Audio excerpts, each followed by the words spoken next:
and gentlemen, the story you are about to see is true. The names have been changed to protect the innocent.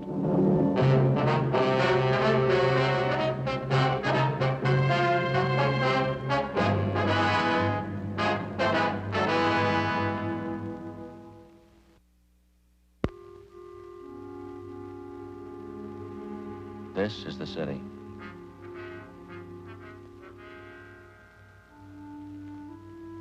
One of the biggest in the United States. Spreads out in all four directions like a broadloom rug. To the south and west, it's the downtown business district.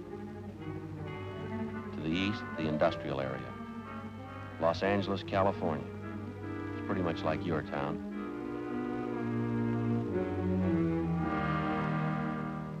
This is a Spanish priest, one of the city's founders. It's changed a lot since then. It's got high-tension wires bringing in the power and bus lines to get you where you're going. It's got railroads and freight yards.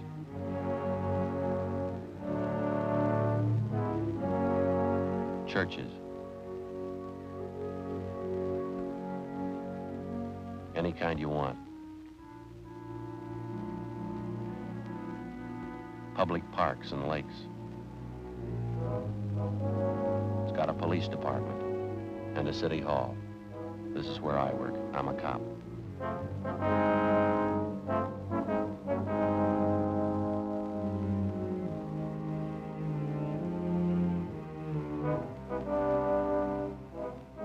It was Saturday, August 8th. We were working the day watch out of Juvenile Division. My partner's Frank Smith. The boss is Captain Powers. My name's Friday. We'd gotten a call from a worried mother who reported her 4-year-old twin girls missing. Hours had passed since we'd gotten the initial report. The children had failed to turn up. We had to find them.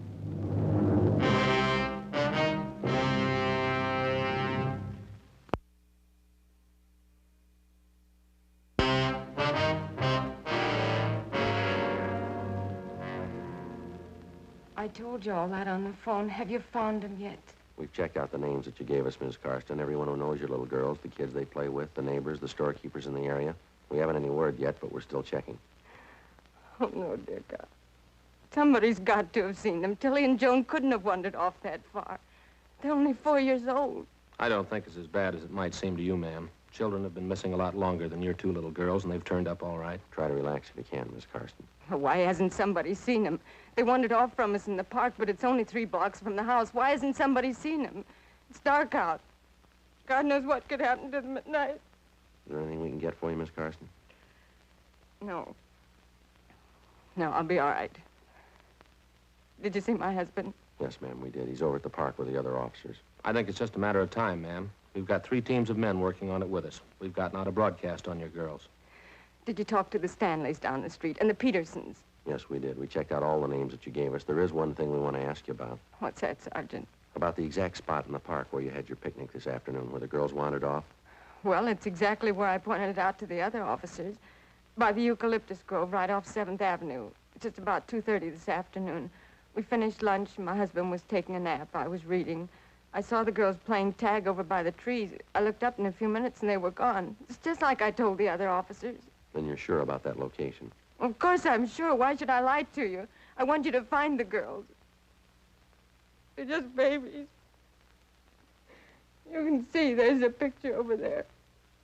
They're only 4 years old. Yes, ma'am. We're doing everything we can. I know. I know. You want me to get that for you, Miss Karsten? Would you please? Yes, ma'am. Hi, Los. Anything? No, nothing. You? One step at a time. Yeah, sure. Excuse me.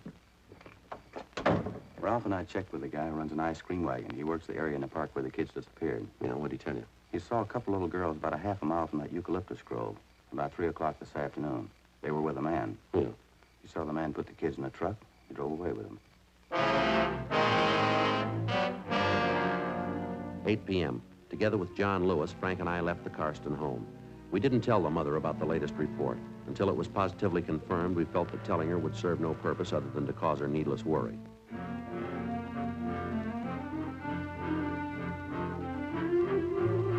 We drove over to the park to talk with the ice cream vendor, a Mr. George Comanches.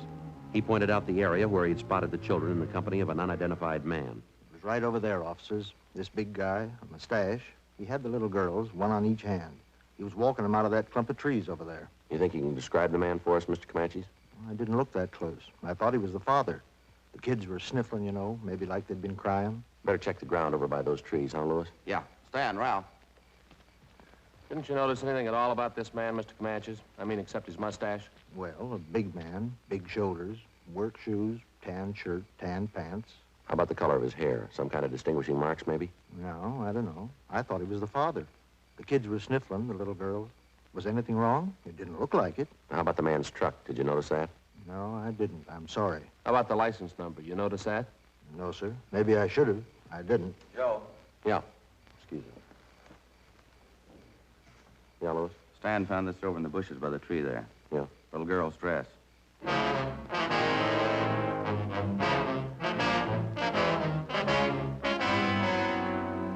8:28 p.m. The area where the torn clothing was found was roped off and checked for fingerprints and other physical evidence. None was found. Homicide Division was notified and joined in the investigation.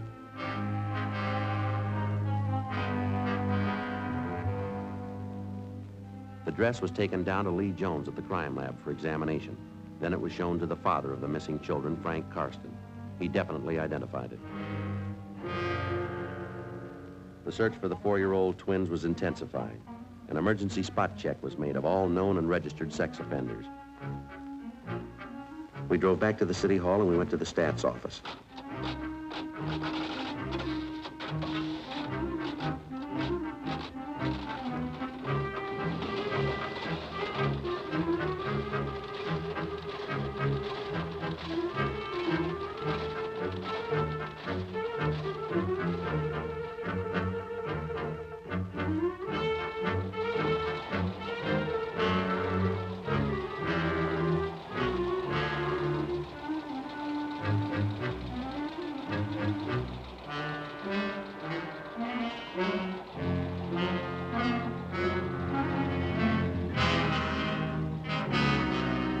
From the hundreds of names, the stats office came up with one that might possibly tie in. He was listed as George Harris Lytell Gramberg. His address was at the south end of 7th Avenue, close by the park area where the Karsten twins had disappeared. Gramberg was described as tall, well-built, dark hair with a mustache. We found him at his work, a small bar out in the Wilshire district. He played the Hammond organ. Yes, that's right. I live on 7th Avenue, right across the street from the park. What's the matter this time? Missing juveniles. Can you tell us what you did today starting at noon, Gramberg? I don't know if I can or not. I don't keep a daily log, you know. They didn't tell me I had to do that.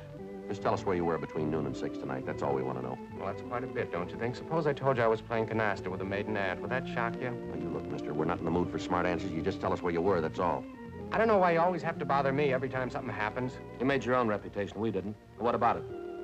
I left my apartment about 11:30 this morning. I went down to the Union Hall and paid my dues. Had lunch with some friends at the Blue Pigeon out on Wilcox, and then we went on tour of one of the studios. All right? Will your friends confirm that story for you? Well, no, they won't. They left town tonight, took the 8:15 train to San Francisco. Well, what about it, Gramberg? Who is going to vouch for your story? I already told you. My friends have left town. You can check with the guard at the movie studio if you want. We had a pass, time punched in, time punched out. It's all there. You want to call and check that studio, Frank? Yeah. I don't mean to be rude, Sergeant, but I always did feel that registration business was unfair. Is that so? Yes, grossly unfair. Well, how do you suggest we keep track of you? Well, why do I have to be kept track of anyway? You know as well as I do your record. Oh, it was all a lie. I hardly even touched that kid. I paid my time anyway. Why can't you give me a break? Every time something happens to a kid, I get a cop on my neck. Were you in the 7th Avenue Park at any time today, Gramberg? What? I said, were you in the 7th Avenue Park at any time today? Matter of fact, I was. Yes, I took a walk there. What time was that? I don't know. I left my friends after lunch. I came home to freshen up about 1:30, I guess. I was in the park about 1:45, 2 o'clock. Only stayed a few minutes. When'd you leave? About 2:15. You went from the park to meet your friends at the studio, did you? Exactly right, yes. Did you see 2 dark-haired little girls while you were in that park? No, I didn't see anybody. I was by myself. You sure of that, are you? Of course I'm sure. Even if I did see him, it wouldn't mean anything. I don't molest kids. I don't get along with them, that's all. But I wouldn't hurt a little kid. I never could. No one says you have. I know that, but I just want you to know how I feel. Maybe I don't get along with kids, but I couldn't hurt them. Little girls especially. I like kids, really. Yeah. Joe? Yeah. See you in a minute. Yeah. Did you talk to the studio? Yeah, I checked with the guard. What do you have to say? Gramberg was there from 2:30 to 4:30. Yeah. His alibi's good.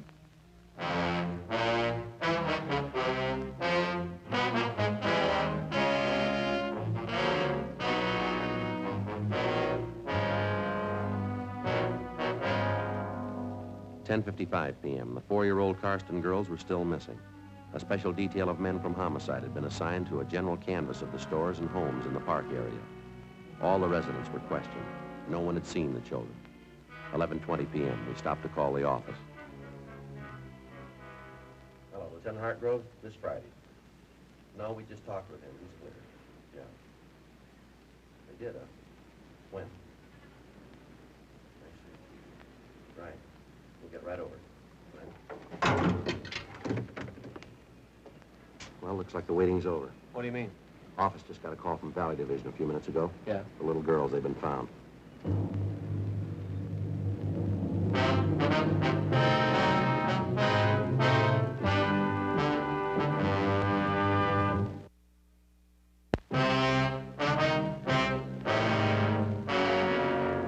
"11:25 p.m. As soon as we got the word that the 4-year-old Karsten twins had been found, Frank and I drove back to the office where Inspector Miller filled us in.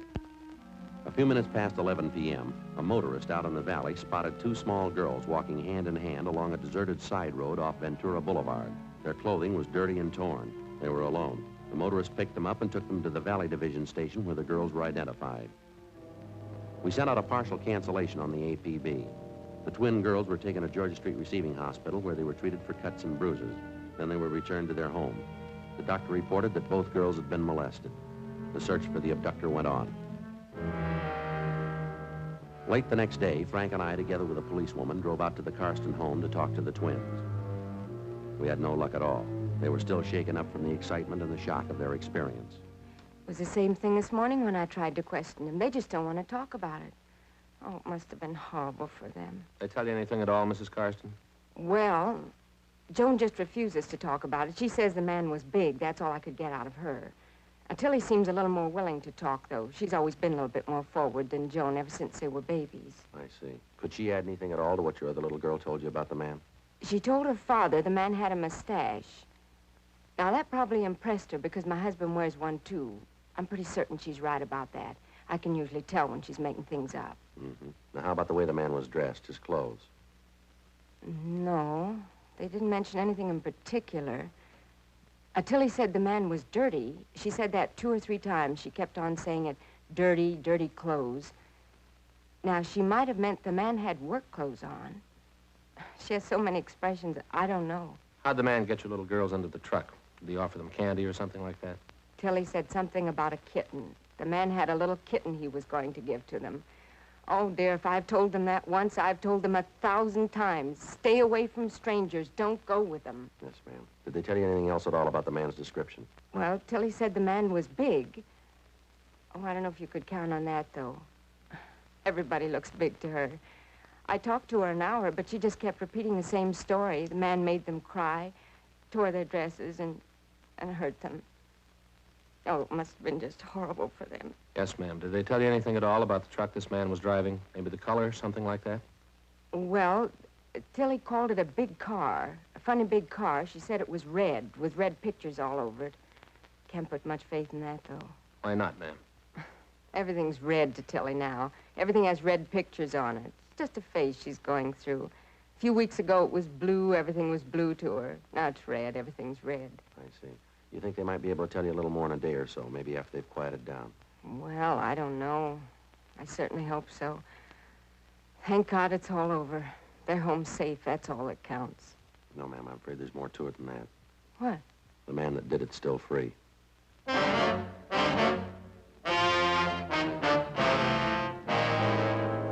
Monday, August 10th. The search for the suspect went on.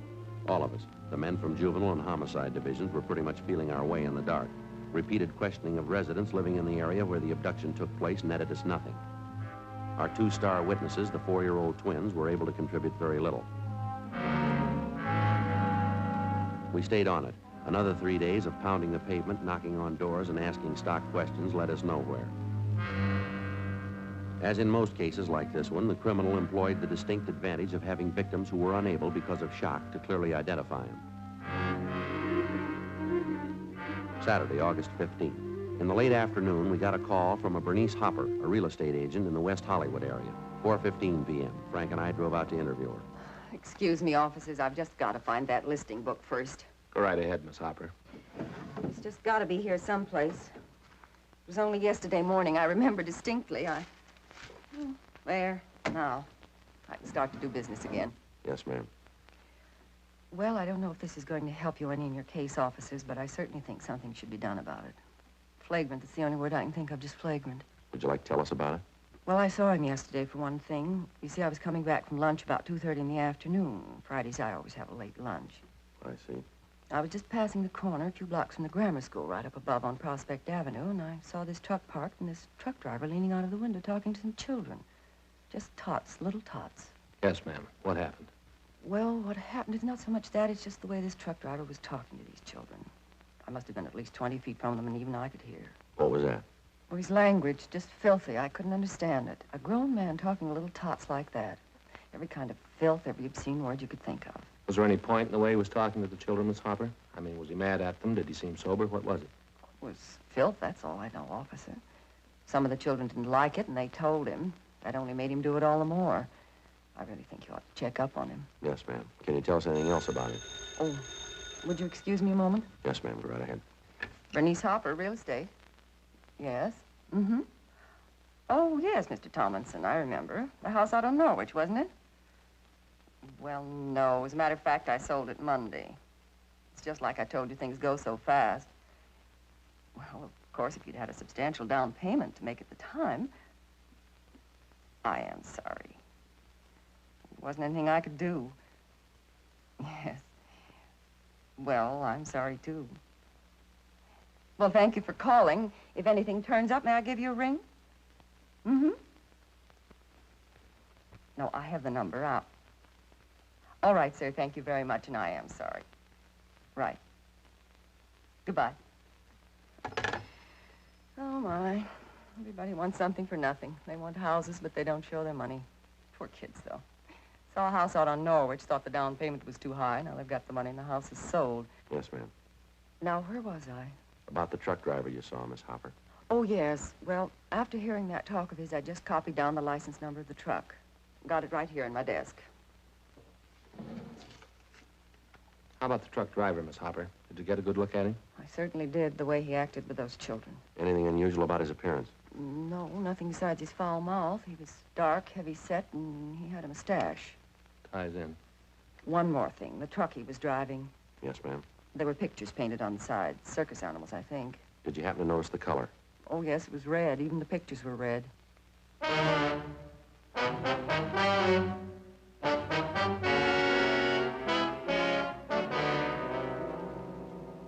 4:45 p.m. We took the license number of the truck which Bernice Hopper had given us and drove back to the office to check it through DMV.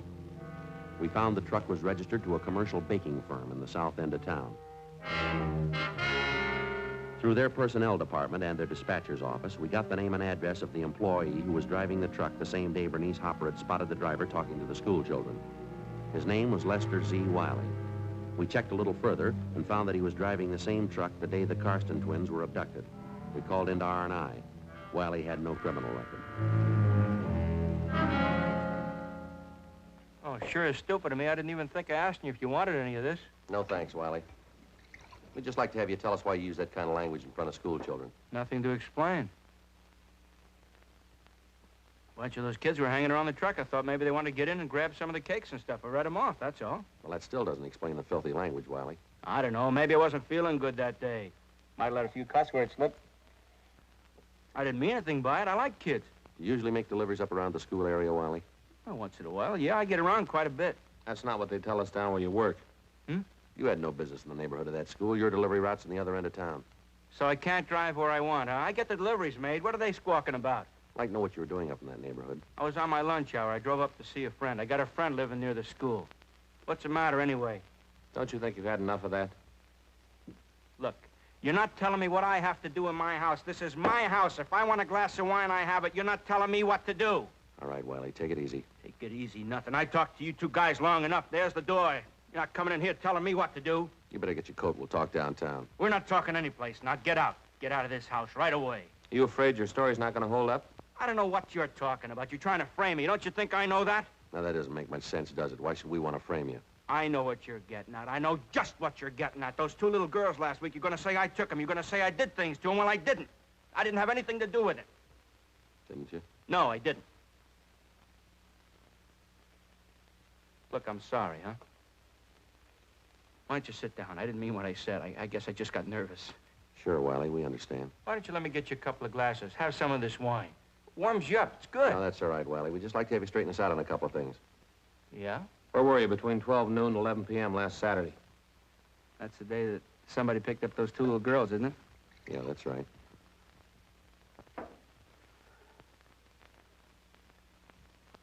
Wiley? I don't know. I was making deliveries like I always do. Up to 11 o'clock at night? I was a little late, yeah. Nothing unusual, though. That's so. Uh-huh. Another working day, that's all. Hey, it's good wine.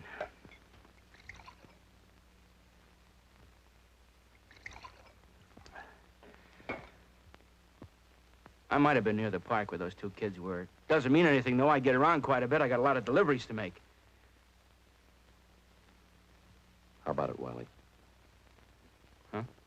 Did you grab those two little girls?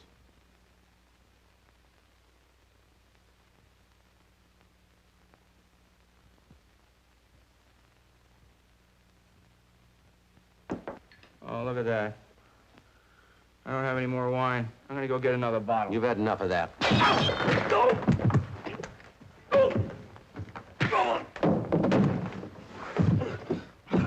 Come on, get up. You all right, Frank? Get out! Get out of my house! Get out! Get out! Get out of my house!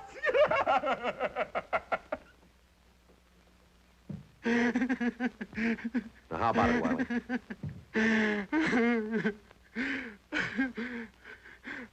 What's the use? It's no good at all. All right, you want to tell us about it?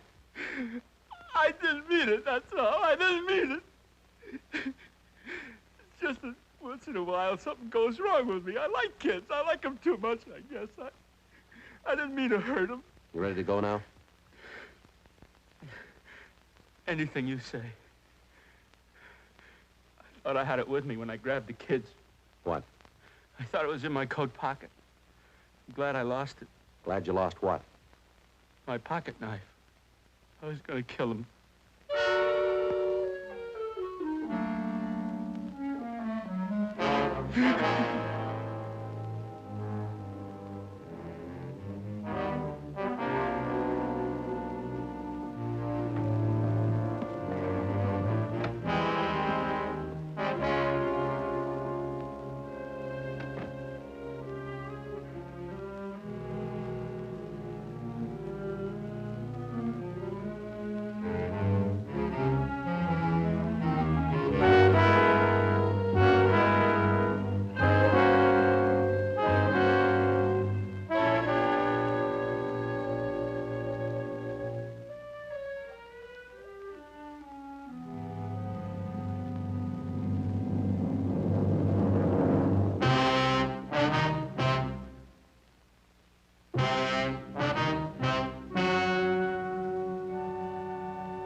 On December 10th, trial was held in Department 98, Superior Court of the State of California, in and for the County of Los Angeles. In a moment, the results of that trial.